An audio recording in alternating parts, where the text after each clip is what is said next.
ഈ കഴിഞ്ഞ ദിവസങ്ങളിൽ യു ഡി എഫിൻ്റെ നേതാക്കന്മാരെല്ലാം തന്നെ ഒരു പരസ്യ പ്രസ്താവന നടത്തുകയുണ്ടായി. അത് പാലക്കാടിലെ ഒരു സ്ഥാനാർത്ഥിയുമായി ബന്ധപ്പെട്ട് CPM-ഉം BJP-യും തമ്മിലുള്ള ഡീലാണ് എന്നാണ് അവർ പറഞ്ഞത്.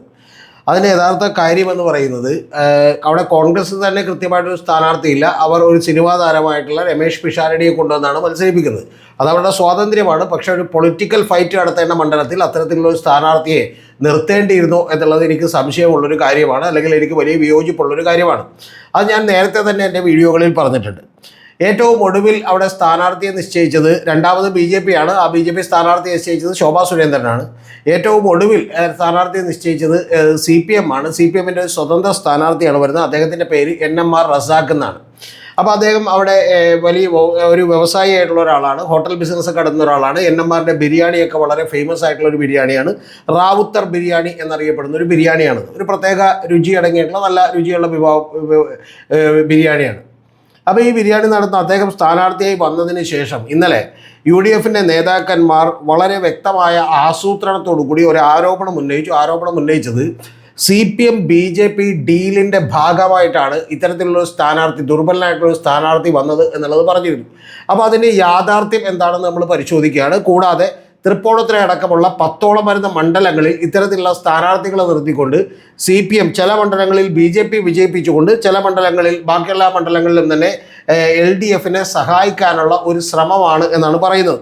ഇതിന് ഉപോത്ബലകമായിട്ടുള്ള ചില കാര്യങ്ങൾ തെരഞ്ഞെടുപ്പിന് ശേഷവും UDF പരാജയപ്പെട്ടിട്ടുണ്ടെങ്കിൽ അവർക്ക് പറയാൻ കഴിയും എന്ന് തന്നെയാണ് ഞാൻ വിചാരിക്കുന്നത്. അതിൻ്റെ പ്രധാനപ്പെട്ട കാരണം BJP കഴിഞ്ഞ ലോക്സഭയിലേക്ക് നേടിയിട്ടുള്ള 38 ലക്ഷം വോട്ടുകൾ, കഴിഞ്ഞ തദ്ദേശ സ്വയംഭരണ തെരഞ്ഞെടുപ്പിൽ നേടിയിട്ടുള്ള 31.7 ലക്ഷം വോട്ടുകൾ ഇതുപോലും നിലനിർത്താൻ BJP-ക്ക് ഈ നിയമസഭാ തെരഞ്ഞെടുപ്പിൽ കഴിയണമെന്നില്ല. നമ്മൾ ചരിത്രം പരിശോധിച്ചാൽ അത്തരത്തിലുള്ള താഴ്ചകൾ BJP-ക്ക് ഉണ്ടായിട്ടുണ്ട്. ഇപ്പോൾ ഉദാഹരണത്തിന് 2016 അവർക്കുണ്ടായത് 30 ലക്ഷം വോട്ടുകളാണെങ്കിൽ 2021 വരുമ്പോൾ അവരുടെ വോട്ടുകളുടെ പെർസെൻറ്റേജ് താഴുകയും അവർക്ക് 26 ലക്ഷം വോട്ടുകളായി മാറുകയും ചെയ്തു. എന്ന് പറഞ്ഞാൽ 4,10,000-ഓളം വോട്ടുകൾ കുറവായിരുന്നു. അത്തരത്തിലുള്ള വോട്ട് കുറവ് നിരവധി മണ്ഡലങ്ങളിൽ ഇത്തവണയും സംഭവിക്കാൻ പോകുന്നുണ്ട്. കാരണം 19.6% വോട്ടുകൾ എന്ന് പറയുന്നത് ഒരു പ്രത്യേക സാഹചര്യത്തിൽ BJP-ക്ക് കിട്ടിയ വോട്ടുകളാണ്. അതിൽ നിരവധി വോട്ടുകൾ CPM-ലേക്ക് കൂടി മാറും എന്നുള്ള കാര്യത്തിൽ എനിക്കൊരു തർക്കവുമില്ല, എനിക്കൊരു തരത്തിലുള്ള ഈ പറഞ്ഞ അവിശ്വാസവുമില്ല.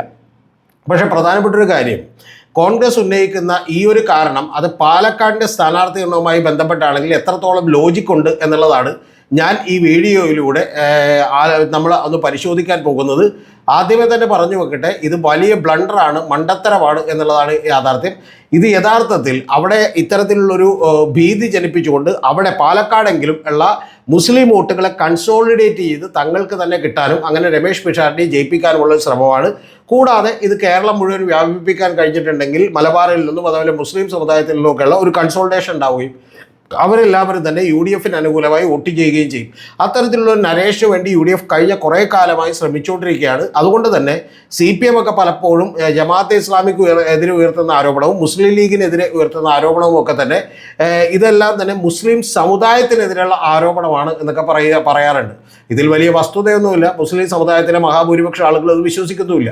ഉദാഹരണത്തിന് മുസ്ലിം ലീഗ് എന്ന് പറയുന്നൊരു പാർട്ടി, അവർ മത്സരിക്കുന്ന 27 സ്ഥലങ്ങൾ എടുത്തു വെച്ച് നോക്കിയാൽ ആ സ്ഥലങ്ങളിൽ അവർക്ക് മാക്സിമം ഉള്ളത് ഒരു 12 അല്ലെങ്കിൽ 17 ലക്ഷം വോട്ടുകളാണ് അവർ നേടുന്നത്. അതിലൊരു 4-5 ലക്ഷം വോട്ടുകൾ യഥാർത്ഥത്തിൽ അത് ഈ കോൺഗ്രസിൻ്റെ വോട്ടുകൾ കൂടിയാണ്. എന്ന് പറഞ്ഞാൽ ഒരു 12-15 ലക്ഷം താഴെ വോട്ടുകളാണ് അവർക്കുള്ളത്. ഇനി പോട്ടെ, ബാക്കിയുള്ള മണ്ഡലങ്ങളിലൊക്കെ അടക്കം കേരളത്തിൽ ചില മണ്ഡലങ്ങളിൽ അവർക്ക് വോട്ടുണ്ടെന്ന് കണക്ക് കൂട്ടിയാൽ അതെല്ലാം കൂടി കൂട്ടിവെച്ചാൽ പോലും ഒരു 17 ലക്ഷത്തോളം വോട്ടുകൾ വരും. പക്ഷേ മുസ്ലിം സമുദായാംഗങ്ങൾ എന്ന് പറയുന്നത് കേരളത്തിൽ ഏതാണ്ട് ഒരു 80-85 ലക്ഷത്തോളം വരുന്ന മുസ്ലിം സമുദായാംഗങ്ങളുണ്ട് അവർക്ക് എന്നുള്ളതാണ് യാഥാർത്ഥ്യം. അപ്പോൾ അതുകൊണ്ട് തന്നെ അവരിൽ മഹാഭൂരിപക്ഷം പേരും മറ്റു പല പാർട്ടികളിലൊക്കെ വിശ്വസിക്കുന്നവരാണ്. പക്ഷേ മലബാർ മേഖലയിൽ ഇതിനെയൊക്കെ തന്നെ കൺസോളിഡേറ്റ് ചെയ്തെടുക്കാൻ മുസ്ലിം ലീഗിന് കഴിഞ്ഞിട്ടുണ്ട്. ഇത് പറഞ്ഞു വെച്ചുകൊണ്ട് നമുക്കിനി ഇത് യഥാർത്ഥത്തിലുള്ള കണക്കുകൾ എന്താണ് എന്നുള്ളത് പരിശോധിക്കാം. നമുക്കിതിൻ്റെ കണക്കുകൾ പരിശോധിച്ചാൽ മാത്രമേ ഇതിൻ്റെ വാസ്തവം മനസ്സിലാവുള്ളൂ. 2016 അവരുടെ ഷാഫി പറമ്പിൽ ജയിക്കുന്നുണ്ട് പാലക്കാട്. 2016 അവിടെ ശോഭാ സുരേന്ദ്രൻ തെരഞ്ഞെടുപ്പിൽ മത്സരിച്ച സമയമാണ്. അന്ന് ശോഭാ സുരേന്ദ്രൻ വലിയ തോതിൽ വോട്ട് ഉയർത്തി. പക്ഷേ അന്ന് ഷാഫി പറമ്പിലാണ് ജയിച്ചത്. ഷാഫി പറമ്പിൽ 17,483 വോട്ടുകൾക്ക് ജയിച്ചു. അതായത് 12.8% വോട്ടുകൾക്ക് ജയിച്ചു. അന്ന് 1,37,000 വോട്ടുകളാണ് പോൾ ചെയ്യപ്പെടുന്നത്. അതിൽ 57,559 വോട്ടുകൾ എന്ന് പറഞ്ഞാൽ 42% വോട്ടുകൾ ഷാഫി പറമ്പിലും ശോഭാ സുരേന്ദ്രൻ 29.2% വോട്ടുകളും നേടി. അന്നവിടെ മത്സരിച്ചത് CPM-ൻ്റെ ഏറ്റവും പ്രഗത്ഭനായിട്ടുള്ള നേതാവായിട്ടുള്ള NN കൃഷ്ണദാസാണ്. നിങ്ങൾക്കൊക്കെ അറിയാമായിരിക്കും, അദ്ദേഹം MP ആയിരുന്ന ഒരാളാണ്, CPM-ൻ്റെ സമുന്നതനായിട്ടുള്ള നേതാവാണ്. അദ്ദേഹത്തിന് അവിടെ കിട്ടിയത് 28.2% വോട്ടുകളാണ്. എന്ന് പറഞ്ഞാൽ ശോഭാ സുരേന്ദ്രന് കിട്ടിയതിനേക്കാൾ കൃത്യം 1% വോട്ടുകൾ കുറവാണ് കിട്ടിയത്. 38,675 ശോഭാ സുരേന്ദ്രന് 40,076 വോട്ടുകൾ കിട്ടി. എന്ന് പറഞ്ഞാൽ NN കൃഷ്ണദാസിന് പോലും ആ സമയത്ത് ഫസ്റ്റ് നിൽക്കുന്ന ഷാഫി പറമ്പിലുമായി 18,840 വോട്ടുകളുടെ, അതായത് 13.8% വ്യത്യാസമേ ഉണ്ടായിരുന്നുള്ളൂ എന്ന് ചുരുക്കം. ഇതാണ് 2016 അവസ്ഥയെങ്കിൽ 2021 വരുമ്പോൾ യഥാർത്ഥത്തിൽ അവിടെ ഷാഫി പറമ്പിലിന് വോട്ടുകൾ കുറയുകയാണ് ഉണ്ടായിട്ടുള്ളത്. ഷാഫി പറമ്പിൽ അവിടെ ആ സമയത്ത് വോട്ട് ചെയ്ത് 1,42,000 പേരാണ്. നിങ്ങളൊന്ന് ആലോചിച്ച് നോക്കണം. നേരത്തെ 1,37,000 പേരാണ് 2016 പോൾ ചെയ്ത വോട്ടുകൾ. എന്നാൽ 2021 വരുമ്പോൾ 5,000 വോട്ടുകൾ കൂടി 1,42,104 വോട്ടുകളാണ് പോൾ ചെയ്യപ്പെട്ടത്. പക്ഷേ 5,000 വോട്ടുകൾ കൂടിയപ്പോൾ പോലും ഷാഫി പറമ്പിലിൻ്റെ വോട്ടുകൾ ഏതാണ്ട് ഒരു 3,400ഓളം വോട്ടുകൾ കുറഞ്ഞ് അത് 54,079. കഴിഞ്ഞ തെരഞ്ഞെടുപ്പിൽ അദ്ദേഹത്തിന് 57,000 വോട്ടുണ്ടായിരുന്നു. പെർസെൻറ്റേജ് 38.06 എന്ന് പറഞ്ഞാൽ, കൃത്യമായി പറഞ്ഞാൽ ഒരു 4% വോട്ടുകൾ ഷാഫി പറമ്പിലിന് കുറഞ്ഞു. അവിടെ ആ സമയത്ത് കുറഞ്ഞതിന് നമുക്ക് അത്ഭുതപ്പെടാനില്ല. കാരണം ആ സമയത്ത് മത്സരിക്കുന്നത് ശ്രീധരനാണ്. ശ്രീധരൻ BJPയുടെ വോട്ടുകൾ 10,000 കൂടി കൂട്ടി എന്ന് പറഞ്ഞിട്ടുണ്ടെങ്കിൽ ശോഭാ സുരേന്ദ്രൻ നിന്നപ്പോൾ 29.62 നിന്നും ഏതാണ്ട് 6% വോട്ടുകൾ കൂട്ടിക്കൊണ്ട് 35.34%, 6.26% വോട്ടുകൾ കൂട്ടിക്കൊണ്ട് 35.34%, അതായത് 50,220 വോട്ടുകൾ പിടിച്ചു. കേവലം 3,700 വോട്ടുകളുടെ വ്യത്യാസത്തിനാണ് ഷാഫി പറമ്പിൽ അന്ന് ജയിക്കുന്നത്. അന്ന് അവിടെ മത്സരിച്ചിട്ടുള്ള CPM-ൻ്റെ സ്ഥാനാർത്ഥി CP പ്രമോദ് 36,443 വോട്ടുകളിലേക്ക് പോയി. എന്ന് പറഞ്ഞാൽ 25.64% പോയി. അവരുടെയും വോട്ടുകളിൽ കുറവുണ്ടായി 2.43%. അവരുടെയും UDF-ൻ്റെയും വോട്ടുകളിൽ കുറവുണ്ടായി. അതേസമയം BJPയുടെ വോട്ടുകൾ മുകളിലേക്ക് പോയി എന്നുള്ളതാണ് യാഥാർത്ഥ്യം. ഇതാണ് 2016-ലും 2021-ലും സംഭവിച്ചത്. ഇനി 2024 ബൈ ഇലക്ഷൻ നടന്നിട്ടുണ്ട്. അവിടെ നമുക്കറിയാമല്ലോ, ഷാഫി പറമ്പിൽ വടകരയിൽ പോയി മത്സരിക്കുമ്പോൾ അവിടെ ബൈ ഇലക്ഷൻ നടന്നു. ആ ബൈ ഇലക്ഷനിൽ രാഹുൽ മാങ്കൂട്ടത്തിൽ കിട്ടിയത് അവർക്ക് കിട്ടാവുന്ന നല്ല പെർസെൻറ്റേജാണ്. ഷാഫിയേക്കാൾ കൂടുതൽ കിട്ടി, 44.27% കിട്ടി. ഷാഫിക്ക് അവിടെ കിട്ടിയത് 42%. കഴിഞ്ഞ തെരഞ്ഞെടുപ്പിൽ 38 കുറഞ്ഞു എന്ന് നിങ്ങൾ ആലോചിക്കണം. അവിടെയാണ് ഏതാണ്ട് ഒരു 6% വോട്ടുകൾ കൂട്ടിക്കൊണ്ട് 58,389 വോട്ടുകൾ കിട്ടി. അപ്പോഴും നിങ്ങൾ ഒരു കാര്യം ഓർക്കണം, ഷാഫിക്ക് ആദ്യത്തെ തെരഞ്ഞെടുപ്പിൽ 2016 കിട്ടിയത് 57,559 വോട്ടാണ്. ആ വോട്ടുകൾ തന്നെ അവർക്ക് നേടാൻ കഴിഞ്ഞിട്ടുള്ളൂ. ഏതാണ്ട് ചെറിയ വ്യത്യാസം ഉണ്ടായിട്ടുള്ളൂ, 58,389 വോട്ടാണ്. 6.21% വോട്ടുകളുടെ വർധനവുണ്ടായി. പിന്നെ അവിടെ മത്സരിച്ചത് BJPയുടെ മത്സരിച്ചത് ആ തവണ കൃഷ്ണകുമാറാണ്. കൃഷ്ണകുമാറിന് വലിയ തോതിലുള്ള എതിർപ്പുണ്ടായിരുന്നു നമുക്കറിയാം. പാൽ സൊസൈറ്റി മുതൽ പാർലമെൻറ്റിലേക്ക് വരെ മത്സരിക്കുന്നൊരു നേതാവ് വേറെ ആർക്കും സീറ്റ് കൊടുക്കാറില്ല എന്നൊക്കെ പറയുന്ന വിമർശനം നേരിട്ട ഒരാളാണ്. അദ്ദേഹത്തിൻ്റെ വോട്ട് ശതമാനം കുറഞ്ഞു. അതായത് ശ്രീധരന് കിട്ടിയ 35%-ൻ്റെ അടുത്തേക്ക് എത്താൻ പറ്റിയില്ല. ശോഭാ സുരേന്ദ്രന് കിട്ടിയ 29.2%-ലേക്ക് എത്താൻ പറ്റിയില്ല. പകരം 28.63 കുറഞ്ഞു. എന്ന് പറഞ്ഞാൽ അദ്ദേഹത്തിൻ്റെ വോട്ടുകൾ 6.71% കുറഞ്ഞു. അപ്പോൾ അങ്ങനെ 39,549 വോട്ടുകളാണ് കിട്ടിയതെന്ന് പറഞ്ഞാൽ ഒരു 40,000 വോട്ടുണ്ട് എന്ന് നമുക്ക് വിചാരിക്കാം BJPക്ക്. LDF-ന് സരിനാണ് മത്സരിച്ചത്. സരിന് കഴിഞ്ഞ തവണത്തേതിനേക്കാൾ വോട്ട് പെർസെൻറ്റേജിൽ കുറവുണ്ടായി. എന്ന് പറഞ്ഞാൽ 1.36% കുറവുണ്ടായി, 25.44%. പക്ഷേ വോട്ടുകളുടെ എണ്ണം നോക്കിയാൽ കഴിഞ്ഞ തവണ 36,433 വോട്ടുകൾക്ക് 37,156 വോട്ടുകൾ ആണ് നേടിയത്. ഈ വോട്ടുകൾ അങ്ങനെ കൂടുമ്പോൾ പോലുള്ള പ്രശ്നം, എല്ലാ പോളിംഗ് തവണയും കൂടുതൽ വോട്ടുകളാണ് കൂടുതൽ വോട്ടുകളാണ് പോൾ ചെയ്യപ്പെടാറ് എന്നുള്ളത് നിങ്ങൾ മനസ്സിലാക്കണം. ഇതാണ് ഈ കഴിഞ്ഞ 2016, 2021, 2024 ഉപതെരഞ്ഞെടുപ്പ് വരെയുള്ള കാര്യങ്ങൾ, ബൈ ഇലക്ഷൻ വരെയുള്ള കാര്യങ്ങൾ. ഇനി നമുക്ക് 2024 ലോക്സഭയിലെ കണക്കുകൾ കൂടി ഒന്ന് നോക്കാം. ആ ലോക്സഭയിലെ കണക്കുകൾ കൂടി നോക്കുമ്പോൾ LDF-ന് അവിടെ വലിയ താഴ്ച ഉണ്ടായി. 34,640 വോട്ടുകൾ മാത്രമേ കിട്ടിയുള്ളൂ. BJPക്ക് 43,072 വോട്ടുകൾ കിട്ടി. അതായത് BJP അവരുടെ വോട്ടുകൾ ഏതാണ്ട് നിലനിർത്തി ലോക്സഭയിലേക്കും എന്നുള്ളതാണ് യാഥാർത്ഥ്യം. അതേസമയം കുറച്ച് നേട്ടമുണ്ടാക്കി. അതേസമയം UDF 52,779 വോട്ടുകൾ ഉണ്ടാക്കി. പ്രധാനപ്പെട്ട കാര്യം എൻ്റെ പ്രിയപ്പെട്ട പ്രേക്ഷകർ ശ്രദ്ധിക്കണം, രാഹുൽ മാങ്കൂട്ടത്തിൽ കിട്ടിയ 58,000 വോട്ട് കിട്ടിയില്ല. അതുപോലെ തന്നെ അതിന് മുമ്പ് ഷാഫി പറമ്പിൽ മത്സരിച്ചപ്പോഴുള്ള 54,000 വോട്ട് കിട്ടിയില്ല. അതൊന്നും കിട്ടാതെ 52,779 വോട്ടിലേക്കാണ് VK ശ്രീകണ്ഠൻ കുറഞ്ഞത് എന്നുള്ളത് നമ്മളൊന്ന് ആലോചിക്കണം. അവിടെ പോൾ ചെയ്യപ്പെട്ടത്, അതായത് വാലിഡ് ആയിട്ടുള്ള വോട്ടുകൾ എന്ന് പറയുന്നത് ടോട്ടൽ പോൾ ചെയ്യപ്പെട്ടത് 1,32,000 വോട്ടുകളാണ്. അപ്പോൾ ഇത്തരത്തിൽ വോട്ടുകളുടെ എണ്ണത്തിലൊക്കെ ചെറിയ കുറവുണ്ടായിരുന്നു ആ സമയത്ത് എന്നുള്ളതൊരു യാഥാർത്ഥ്യമാണ്. ഇതാണ് ലോക്സഭയിലേക്ക് കിട്ടിയത്. ഇതിൽ നിന്ന് നമുക്ക് ഒരു കാര്യം മനസ്സിലാവും, അവിടെ വലിയ തോതിലുള്ള വോട്ട് വർധനവ് BJPക്ക് ചെറിയ നാമമാത്രം വേണ്ട, എന്നാൽ UDF-നൊന്നും അത്ര വലുതായിട്ട് ഉണ്ടാക്കാൻ കഴിഞ്ഞിട്ടില്ല. ഈ ഘട്ടത്തിൽ നിന്നുകൊണ്ടാണ് നമ്മൾ യഥാർത്ഥത്തിൽ ഏറ്റവും ഒടുവിൽ നടന്ന തെരഞ്ഞെടുപ്പുകൾ പരിശോധിക്കേണ്ടത്. അതായത് ലോക്കൽ ബോഡിയുടെ തെരഞ്ഞെടുപ്പാണ്. ആ ലോക്കൽ ബോഡിയുടെ തെരഞ്ഞെടുപ്പ് പരിശോധിക്കുമ്പോഴാണ് വളരെ വിചിത്രമായിട്ടുള്ള ചില കാര്യങ്ങൾ നമുക്ക് കാണാൻ കഴിയുക. അവിടെ LDFിൻ്റെ സാധ്യതകൾ കാണാൻ കഴിയുക. LDFിന് കഴിഞ്ഞ ലോക്കൽ ബോഡി തെരഞ്ഞെടുപ്പിൽ കിട്ടിയത് 43,385 വോട്ടുകൾ. ഒന്ന് ആലോചിച്ച് നോക്കണം, 43,385 വോട്ടുകളാണ്. ഞാൻ പറഞ്ഞ കഴിഞ്ഞ തവണത്തെ തെരഞ്ഞെടുപ്പുകളിലെല്ലാം വെച്ച് നോക്കിയാൽ അവർക്ക് സമാഹരിക്കാൻ കഴിഞ്ഞ ഏറ്റവും നല്ല വോട്ടുകളാണ് അവർക്ക് കിട്ടിയത്. 43,385 വോട്ടുകളാണ്. പക്ഷേ ആദ്യം വന്നത് അവരല്ല, മജോറിറ്റി അവർക്കല്ല, മജോറിറ്റി UDFിനാണ്. 49,574 വോട്ടുകളാണ്. എന്ന് പറഞ്ഞാൽ കേവലം 6,000 വോട്ടുകളുടെ വ്യത്യാസമേ LDFും UDFും തമ്മിലുള്ളൂ എന്ന് ചുരുക്കം പാലക്കാട്. അതേസമയം BJPയുടെ വോട്ടുകൾ, NDAയുടെ വോട്ടുകൾ കുറയുകയാണ് ചെയ്തിട്ടുള്ളത്. 38,002 വോട്ടുകളാണ്. അത് ഏതാണ്ട് അവർക്ക് സോളിഡായി കിട്ടുന്ന വോട്ടുകളാണ്. ആ 38,002 വോട്ടുകൾ മാത്രമേ അവർക്ക് ഉണ്ടായിട്ടുള്ളൂ. ഇതിൽ തന്നെ മറ്റു ചില പ്രത്യേകതകൾ കൂടി ഞാൻ ചൂണ്ടിക്കാണിക്കാം. പാലക്കാട് നഗരസഭ എടുത്തു വെച്ചിട്ടുണ്ടെങ്കിൽ LDF, NDA, UDF ഈ ക്രമത്തിലാണ് ഞാൻ വായിക്കുന്നത്. 18,941 LDFന്, 26,316 NDAക്ക്, 26,316 വോട്ടുകളാണ് UDFിനുള്ളത്. എന്ന് പറഞ്ഞാൽ ഇൻഡിപെൻഡൻറ്റിന് 3,685 വോട്ടുകളാണ്. എന്ന് പറഞ്ഞാൽ വളരെ കൃത്യമാണ് നിങ്ങൾക്ക്. ഈ രണ്ട് പാലക്കാട് നഗരസഭയിൽ ഭൂരിപക്ഷം UDFിനും അതുപോലെ തന്നെ NDAക്കും ഉണ്ട്. അതേസമയം LDFിന് അത്രത്തോളമില്ല. കണ്ണാടി പോലൊരു പഞ്ചായത്ത് എടുത്തു നോക്കിയാൽ 7,750 വോട്ടുകൾ, അവിടെ ഏറ്റവും കൂടുതൽ വോട്ടുകൾ LDFിനാണ്. 2,986 വോട്ടുകൾ മാത്രമേ NDAക്കുള്ളൂ. 6,013 വോട്ടുകൾ UDFിനുണ്ട്. 1000 വോട്ടുകളുടെ കൂടുതൽ ഇവിടെ LDFിനാണ്. പാലക്കാട് നഗരസഭയും പിന്നെ കണ്ണാടി, പിരായരി, മാത്തൂർ ഈ 3 പഞ്ചായത്തുകളും കൂടി കൂടുന്നതാണ് നിയമസഭാ തെരഞ്ഞെടുപ്പ്. പിരായരിയിൽ 10,504 വോട്ടുകൾ LDFിനും 5,189 വോട്ടുകൾ NDAക്കും 10,936 വോട്ടുകൾ UDFിനുമാണ്. ഇൻഡിപെൻഡൻ്റ് ആയിട്ടുള്ളവർക്ക് 2,603 വോട്ടുകൾ കൂടിയുണ്ട്. എന്ന് പറഞ്ഞാൽ അവിടെ ഏതാണ്ട് ഒരു 400-500 വോട്ടിൻ്റെ ഭൂരിപക്ഷം ആർക്കുണ്ട്? ഈ പറയുന്ന UDFിനുണ്ട് എന്നുള്ളത് ചുരുക്കം. മാത്തൂരിൽ 840 വോട്ടുകളാണ് LDFിന് കിട്ടിയത്. NDAക്ക് കിട്ടിയത് വെറും 2,894 വോട്ടുകളാണ്. 6,309 വോട്ടുകളാണ് UDFിന് കിട്ടിയത്. അതായത് മാത്തൂരിലും കണ്ണാടിയിലും LDFിന് ഭൂരിപക്ഷമുണ്ട്. പിരായരിയിൽ 500 വോട്ടുകളുടെ വ്യത്യാസം ഭൂരിപക്ഷം UDFിനുണ്ട്. അപ്പോൾ അതിൽ കൂടാതെ പക്ഷേ വലിയ ഭൂരിപക്ഷം UDFിനുള്ളത് ഏതിലാണ്?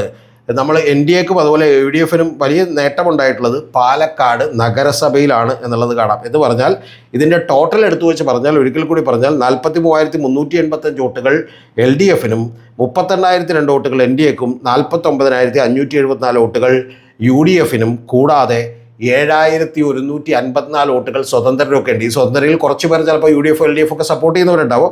പക്ഷേ 7,154 ഉണ്ട്. എന്ന് പറഞ്ഞാൽ ഇവർ രണ്ടുപേരും തമ്മിലുള്ള വ്യത്യാസം എന്ന് പറയുന്നത് കേവലം 4% വ്യത്യാസമാണ്. അതൊക്കെ തന്നെ നിങ്ങൾ അറിയേണ്ടത് 5% ആളുകൾ അവിടെ ഇൻഡിപെൻഡൻ്റ് ആയിട്ടുള്ള ആളുകൾ വോട്ട് ചെയ്തവരുണ്ട്. കൂടാതെ വെൽഫെയർ പാർട്ടിക്ക് വോട്ട് ചെയ്ത 1.15% ആളുകളുണ്ട്. അതുപോലെ SDP വോട്ട് ചെയ്ത 0.3% ആളുകളുണ്ട്. ഇതാണ് ലാസ്റ്റത്തെ നമ്മുടെ ഈ പറയുന്ന ലോക്കൽ ബോഡി തെരഞ്ഞെടുപ്പിലെ ദൃശ്യം. നിങ്ങളൊന്ന് ആലോചിച്ച് നോക്കണം. കേരളം മുഴുവൻ LDFിന് വിരുദ്ധമായിട്ടുള്ള ഒരു തരംഗമുണ്ടെന്ന് വിചാരിക്കും. UDFിന് നേട്ടമുണ്ടാകുകയും ചെയ്യുന്ന സമയത്ത് പോലും പാലക്കാട് നഗരസഭയിൽ, പാലക്കാട് കോൺസ്റ്റിറ്റ്യുവൻസിയിൽ വലിയ നേട്ടമുണ്ടാക്കാൻ LDFിന് കഴിഞ്ഞു എന്ന് മാത്രമല്ല, അവരുടെ വ്യത്യാസം വെറും 6% മാത്രമാണ്. അതേസമയം രാഹുൽ മാങ്കൂട്ടത്തിൽ ഏറ്റവും ഒടുവിൽ ജയിക്കുമ്പോൾ അവിടെയുള്ള വ്യത്യാസം എന്ന് പറയുന്നത് ഏതാണ്ട് ഈ പറയുന്ന 28-44%. എന്ന് പറഞ്ഞാൽ 16% വരുന്ന വ്യത്യാസമുണ്ട്. ഷാഫി പറമ്പിൽ ഏറ്റവും ആദ്യം ജയിക്കുമ്പോൾ 12.5% വരുന്ന വ്യത്യാസമുണ്ട് എന്നുള്ളത് മനസ്സിലാക്കണം. ഇത്തരത്തിൽ വലിയ വ്യത്യാസങ്ങളിൽ നിന്നാണ് LDF ചെറിയ വ്യത്യാസത്തിലേക്ക് എത്തിയിട്ടുള്ളത്. കേവലം 5,000-6,000 വോട്ടുകളുടെ വ്യത്യാസത്തിലേക്ക് എത്തിയിട്ടുള്ളത്. അപ്പോൾ അതിൽ LDF വിചാരിക്കുന്നത് ഈ സ്വതന്ത്രന്മാർക്ക് പോയിട്ടുള്ള ഒരു 2,000 വോട്ടുകൾ കൂടി ചേർത്താൽ ഞങ്ങൾക്ക് പിന്നൊരു 5,000 വോട്ടുകളുടെ വ്യത്യാസം ഉണ്ടാവും. 5,000 വോട്ടുകളിൽ ഒരു 2,500-3,000 വോട്ടുകളെങ്കിലും സമാഹരിക്കാൻ കഴിയുന്ന ഒരാളെ സ്ഥാനാർത്ഥിയാക്കിയാൽ തീർച്ചയായിട്ടും ഞങ്ങൾക്ക് അവിടെ ജയിക്കാൻ കഴിയുമെന്നാണ്. അങ്ങനെ സ്ഥാനാർത്ഥിയാക്കാൻ കഴിയുമ്പോൾ നിങ്ങളെല്ലാം അറിയേണ്ട ഒരു കാര്യം, അവിടെ റാവുത്തർ ഫാമിലി എന്ന് പറയുന്ന ഒരു മുസ്ലിം ഫാമിലി അല്ലെങ്കിൽ അത്തരത്തിലുള്ള ഒരു സമുദായത്തിന് വലിയ വേരുകളുണ്ട്. ഒരു 5,000-ഓളം വരുന്ന കുടുംബങ്ങളുണ്ട് എന്നുള്ളതാണ് ഞാൻ മനസ്സിലാക്കുന്നത്. അപ്പോൾ അത്തരത്തിൽ ഒരു 5,000 വോട്ടുകൾ അവരുടെ തന്നെ സമാഹരിക്കാൻ കഴിയുമെന്നാണ്. ഇത്തരത്തിലുള്ള ഒരു കാൽക്കുലേഷനിൽ തന്നെയാണ് കഴിഞ്ഞ തവണ തൃണമൂൽ കോൺഗ്രസിൻ്റെ അതുപോലെ ഡെമോക്രാറ്റിക് ഈ പറയുന്ന മൂവ്മെൻറ്റ് ഓഫ് കേരള എന്ന് പറഞ്ഞിട്ട് PV അൻവറിൻ്റെയൊക്കെ പാർട്ടിയുടെയൊക്കെ ഒരു സ്ഥാനാർത്ഥിയെ നിർത്തിയത് നിങ്ങൾക്ക് ഓർമ്മയുണ്ടാവും. ആ സ്ഥാനാർത്ഥിയും ഇത്തരത്തിലുള്ള ഒരു സമുദായത്തിൽ നിന്നായിരുന്നു. അന്ന് ഞാൻ PV അൻവറിനോട് സംസാരിക്കുമ്പോൾ അദ്ദേഹത്തോട് ഈ സ്ഥാനാർത്ഥിയെ തിരഞ്ഞെടുത്ത് എന്തുകൊണ്ടാണെന്ന് ചോദിച്ചപ്പോൾ എന്നോട് വ്യക്തമായി പറഞ്ഞത്, രതീഷ്, ഇത്തരത്തിലുള്ളൊരു സാധ്യത അവിടെ ഉണ്ട്. കാരണം അദ്ദേഹം സമ്പന്നനായിട്ടുള്ളൊരു വ്യവസായിയാണ്. കൂടാതെ അദ്ദേഹത്തിന് വലിയ ഈ സമുദായത്തിന് അവിടെ വോട്ടുകളുണ്ട്. കൂടാതെ സമുദായത്തിൻ്റെ നേതാക്കളുമായി അദ്ദേഹത്തിന് വലിയ പരിചയമുണ്ട്, സുഹൃത്ത് ബന്ധമുണ്ട്. അതിലെ അണികളും ഒക്കെ തന്നെ ആളുകളുണ്ട്. അപ്പോൾ അത്തരത്തിലുള്ള വോട്ടുകൾ സമാഹരിക്കാൻ കഴിയുന്ന ഒരു 5000-10,000 വോട്ടുകൾ സമാഹരിക്കാൻ കഴിയുന്ന ഒരാളാണെന്നാണ്. അപ്പോൾ അതേപോലെ തന്നെ NMR റസാഖ് എന്ന് പറയുന്ന ഒരാളും ഈ റാവുത്തർ എന്ന് പറയുന്ന സമുദായത്തിൽ നിന്നാണ്. ആ സമുദായത്തിൻ്റെ വോട്ടുകൾ കൂടി സമാഹരിക്കാൻ കഴിഞ്ഞാൽ സാധാരണ അത് UDF പോകുന്ന വോട്ടുകളാണ്.